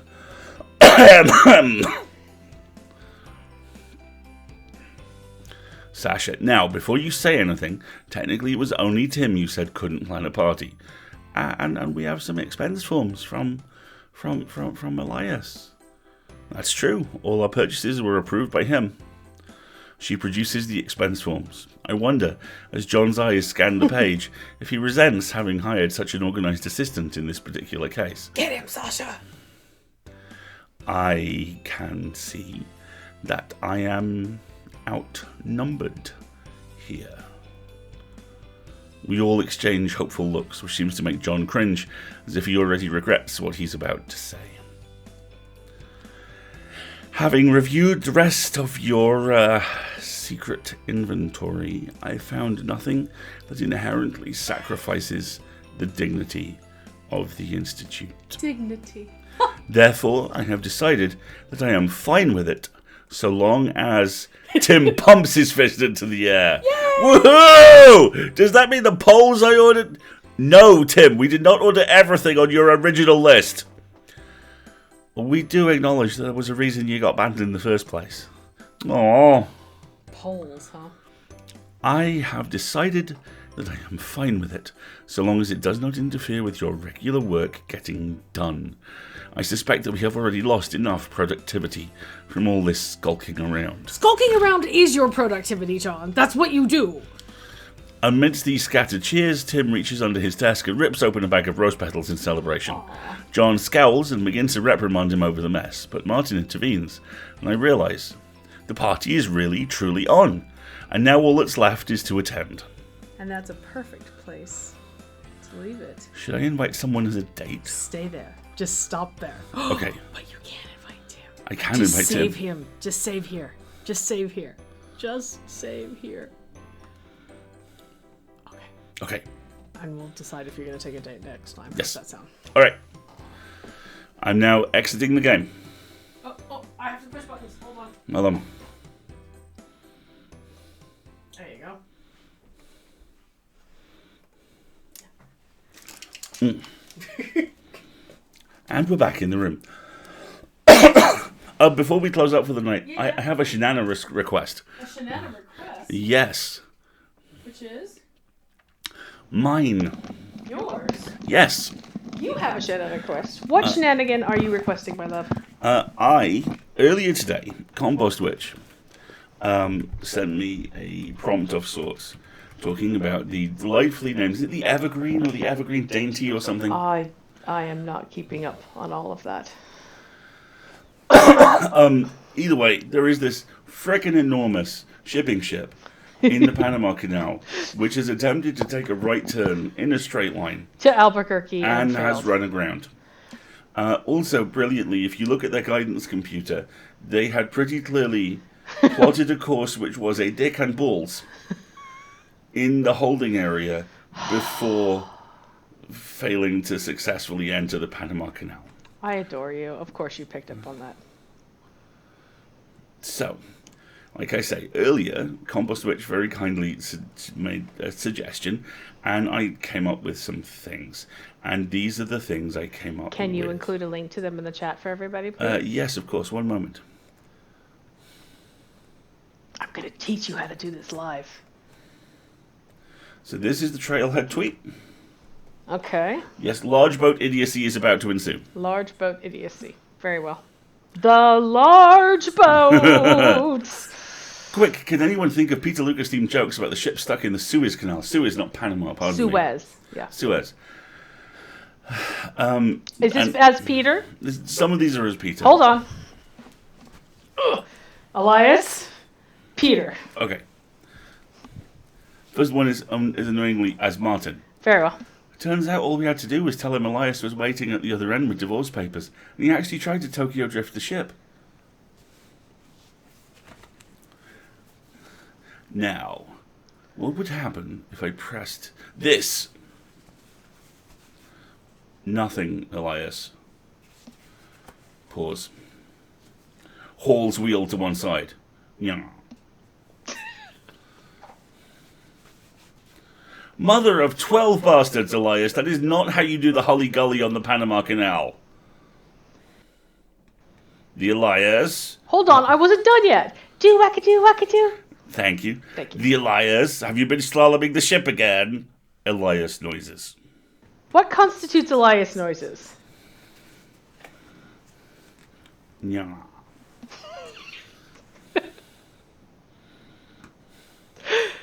And I think that was it. I think that was all of them. That will make some fabulous clips. Thank you so much for that, honey. So there we go. Thank you so much, folks. This has been a blast and full of feels, as is always the case. And we need to talk about, we have 3 things coming up. Oh, lately. the things we have coming up for you. That I'm keeping is the correct. ears on. They make me look good. Really? No. You can if you want to. So, Ears, but make it fashion. tomorrow between 7 and 9, No, well, okay. What is tomorrow? tomorrow is the day of release for episode 200 At 4 p.m. GMT. at 4 p.m. GMT of the Magnus Archives. So starting at 5 p.m., I believe, the Rusty Quill crew will be streaming for the evening and doing all sorts of miscellaneous mood-lifting things, including, between roughly 7 p.m. and 9 p.m., a bunch of Jackbox games. Including us. Well, probably you. Definitely us. Really? Okay, fine. Yeah. Jackbox will Yeah. be occurring. Oh, yeah, sure. You're getting out of this. Jackbox games will be happening. And yes, I'm sure he'll be wearing cat ears for the entire time. I'll post photos to, Twitter. It'll be great. So, we have that tomorrow. Then we have something else over the weekend I've completely forgotten. Sunday. Sunday.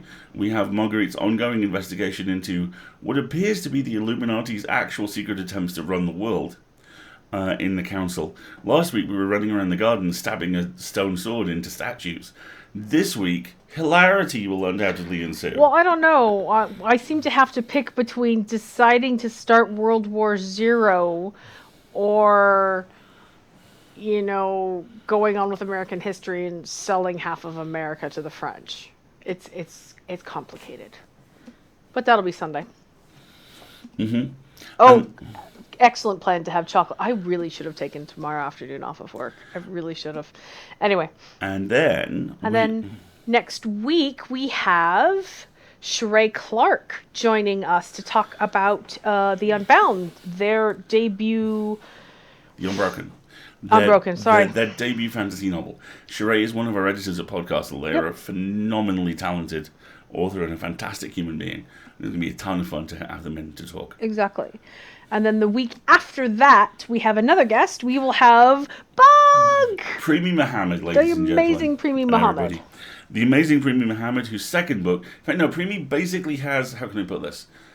Genre fiction surrounded. Premi has 4 books coming out this year.